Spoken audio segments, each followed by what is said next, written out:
listens to people like Big Country and David Bowie, and although he lives down in Yorkshire, he tunes his set to Tyne. Clever lad. He is in fact local hero this week, Bill Nelson. Like a square peg and a round hole, like a harp without its strings, like a sailor who sails no oceans, like a bird that has no wings. Without love, I am a desert. Without love, my night is dim. Without love, I have no treasures. Without love, I cannot win. Without love, we are like ships in the night. Without love, sailing our souls down the river, sailing away and forever, our pleasure is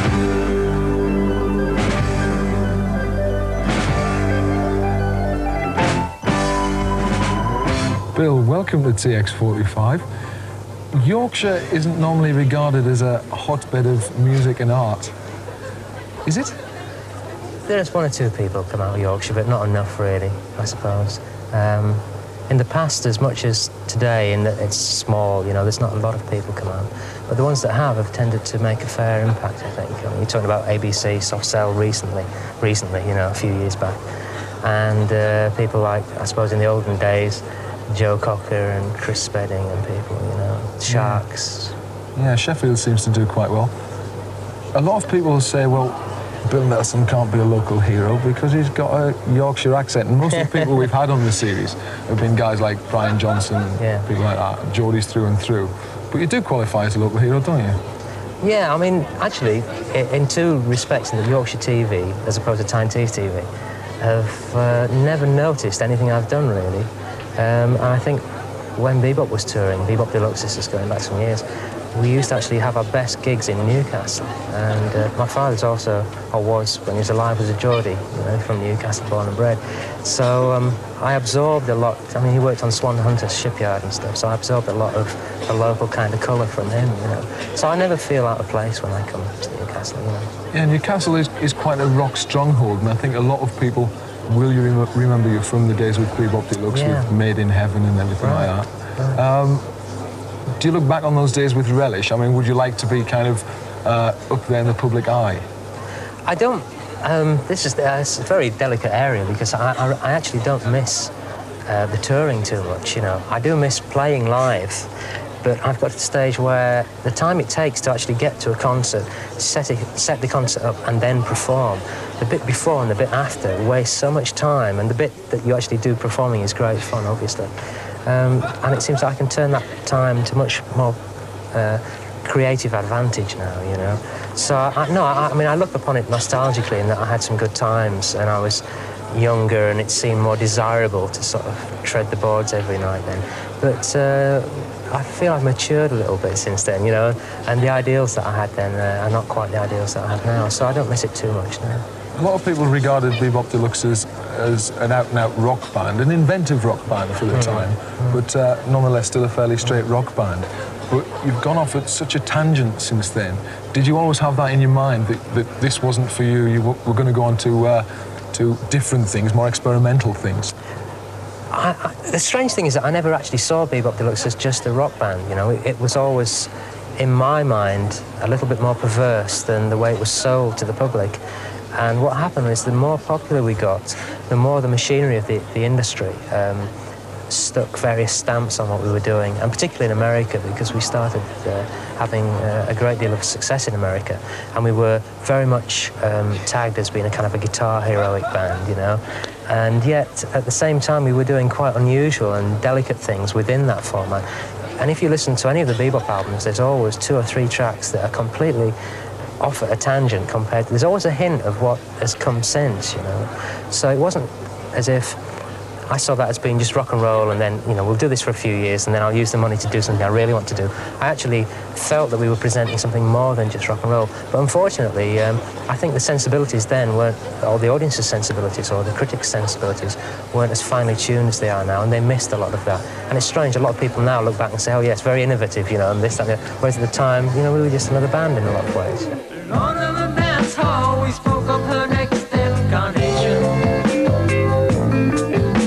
I asked where it took, and she gave me a look needing no explanation. Gave me the kiss of light. Gave me the kiss of light. Gave me the kiss of light. Gave me the kiss of lightning flashing, thunder crashing, love with such a thrill.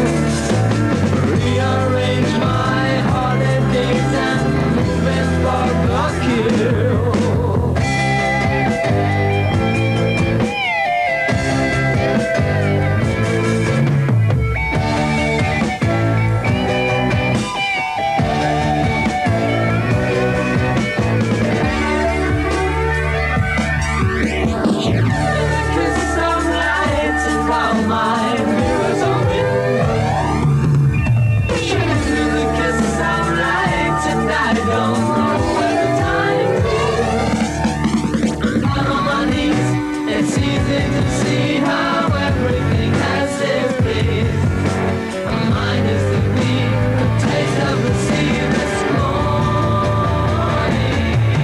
The reason I was able to sort of make records professionally as opposed to sort of doing it in the evening, which is what originally happened, was by actually just releasing records on a private label. And it was one of those records, an album called Northern Dream, way back. It was done 250 copies. And John Peel, God bless him, took hold of a copy and played it on his radio show, and EMI heard it, and it was through that that I actually got the record deal with EMI, and Bebop came together and things went on from there. So it was very useful, but at the same time, I never actually thought that it would go more than the 250 copies. There was no real intention to sort of take the world by storm. I didn't have enough faith in it, really, I suppose, and I just felt it was just a good laugh, really. Let's put a record out, let's do 250 copies, and then, you know, go back to the day job and have a good time. And in fact, when it actually took off from there, you know, I've seen since that it was a very good foundation, and it's since become, obviously, a very commonplace thing, independent labels, and I still have my own label now, even though I'm signed to a major company. And I really believe that it's the, you know, there's got to be the saving grace of the industry in a lot of ways, even though the independent labels struggle a lot now. As a record producer, you've worked with Gary Newman. That seems to be a little bit against the Bill Nelson grain to me. It was in a lot of ways. I mean, it's very difficult for me to speak too openly about what happened during that. Nonetheless, I took my name off the album in the end, because it was remixed by Gary after I'd finished mixing it. I took it on as a challenge. I felt that in a way he'd influenced a lot of people in his original days, in his early days, original state, and yet those people who he had influenced had actually surpassed him in many ways, and that he was still involved in a kind of a turgid William Burroughs, J.G. Ballard scenario, you know, which had no relevance to the 80s at all, because it was such a well-ploughed furrow anyway. Yeah, more like Captain Scarlet. Yeah. You also worked with the Skids a while back. Yeah. I mean, Stuart Adamson has gone on now to be particularly successful with Big Country. Does that give you a warm feeling? It does, yeah. I mean, I'm very pleased for Stuart because we've always got on very well. I mean, I got on really well with both Richard and Stuart, being the sort of two centerpieces of the Skids. And we had a great time recording, and they were very trusting and allowed me incredible freedom. And I still think, even though I did produce it myself, I still think that Days in Europa is the best Skids album. And I think they do too, from what I've heard, you know. But they've obviously split and gone different ways. And I'm pleased that Stuart's been successful, you know. And I think he's been very honest, and he's working to the extent of his knowledge and his abilities. He's pushing it as far as he can, you know. And I think the best is to come yet from him, really, you know, to be diplomatic. You've also worked with a flock of seagulls. Now, they're an interesting bunch. Well, I have a label which is called Cocktail Records, and we had the Seagulls on there. Their first singles, 2 singles, were on Cocktail Records. And at that time, they were just a kind of a band from Liverpool trying to make it. Many of the major companies had been looking at them, but not really committed themselves enough to go in the studio with them. So I actually knew their management. In fact, their manager used to be the roadie for the drums on Bebop. He set the drum kit up in Bebop Deluxe, and had gone on to be a manager. And he rang me up and sent me a tape and all the rest of it. And I felt that there was potential there. And I think the first 2 singles that they did on Cocteau are actually the best things they've ever done. I mean, again, it's like very biased, I know, but I think a few other people think the same.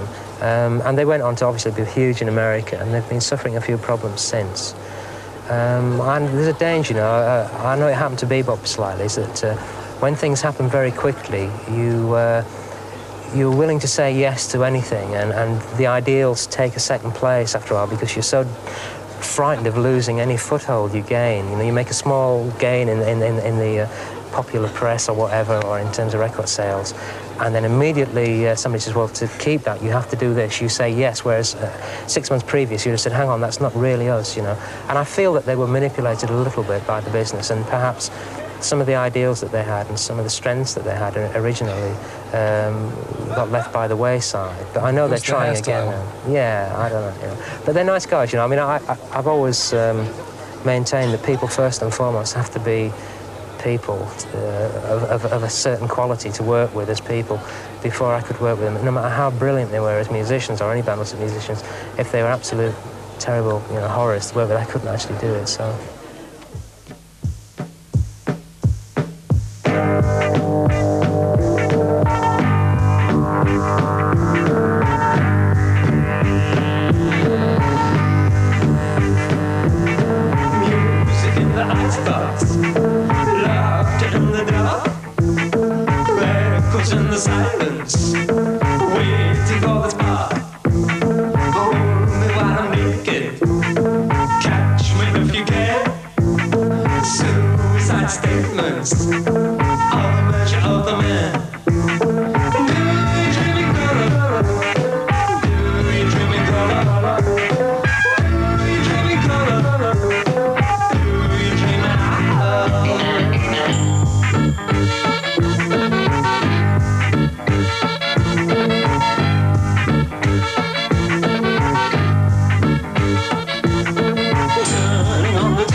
I don't try hard enough, I must admit, and it's a terrible thing to admit, you know, especially when, besides having my own label, which allows me various esoteric pursuits, I'm actually signed to CBS, which is, you know, a major concern, and they obviously think in terms of shifting units commercially rather than in terms of any statements idealistically that might be made.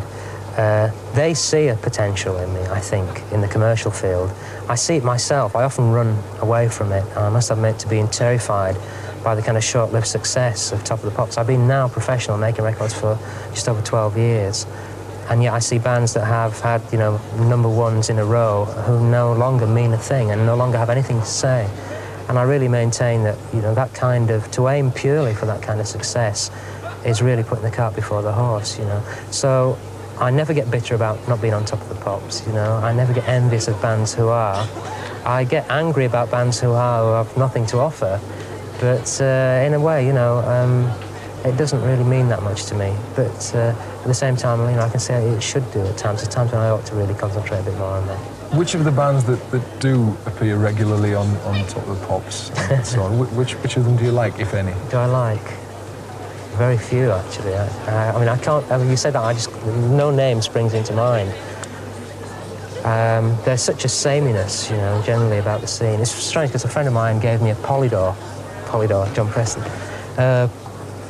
promotional tape, which was played to a sales conference for Polydor reps, and every single band on that tape was interchangeable. If you shut your eyes and didn't read who the band was, you couldn't identify anything distinctive about any one of them.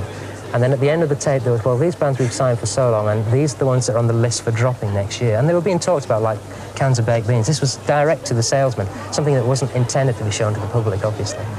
And it's that attitude that's killing the business, you know. There is no real love of music underneath it. There's just a desire for job not even satisfaction, but promotion, you know. It's just like, I want to be MD one day, you know, in a record company. So all the record companies have that attitude, the people with them. And then the few people that haven't, and there are some that haven't that attitude, either leave or go under and you know, go along with the general thing.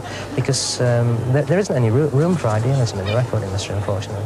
Do you think that Cocteau, which is obviously your fun little record label, I mean, I think you would probably like to think of it as that rather than being a very kind of serious commercial enterprise. Do you think that you might be interested, for instance, in any of the bands that you see on TX45? Yeah. I mean, the band that we saw, you know, earlier on, I don't know their names, so I'm being terribly ignorant. The V Corporation. Yeah, excellent. I mean, there's potential there, I mean, commercially, for one thing, but musically, it has substance, which is rare, you know. You tend to get very enthusiastic about some of the bands that you record on Cocteau.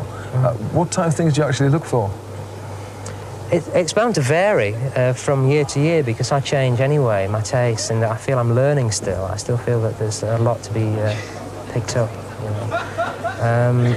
And for instance, the most recent thing that we've released is a band called Man Jumping. And I'm not alone in sort of lavishing praise on them. They've had the most over-the-top reviews in the kind of serious music columns of The Guardian and The Times and stuff, but unfortunately we haven't managed to get the NME to write about them yet, but then again the NME are always behind everybody else, aren't they? But they've been called by Brian Eno the most important band in the world, and I wouldn't go as far as that, but they're incredibly good, you know, they're very, very good. And it's that kind of, I mean, at the moment I'm looking for something that is very much out of the ordinary, less in the kind of Seagulls, Fiat Lux, the kind of things we've done in the past. In a way, I think we made a wrong turn. I think the role that the label has is not to present kind of clinical top 10 for it. I think we have to really present a strong alternative to that, and I think Man Jumping will represent that. And so I'm now thinking, well, let's not try and compete with the majors. Let's not try and look around for little poppy bands, but let's do something that's going to have a long-lasting kind of impression, you know.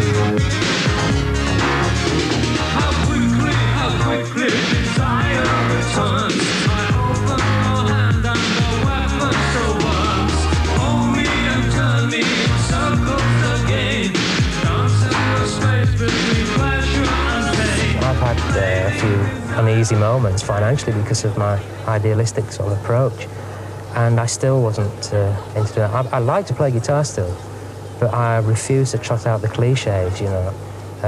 In fact, I'm looking for new ways of using the guitar on current things, but I certainly can't fall back on something that I felt was just too easy. And it got to that stage with Bebop Deluxe where, you know, it would be, okay, let's trot out solo number 25, and we'll, you know, this one will last 10 minutes, and we're bound to get everybody going mad in the audience, you know.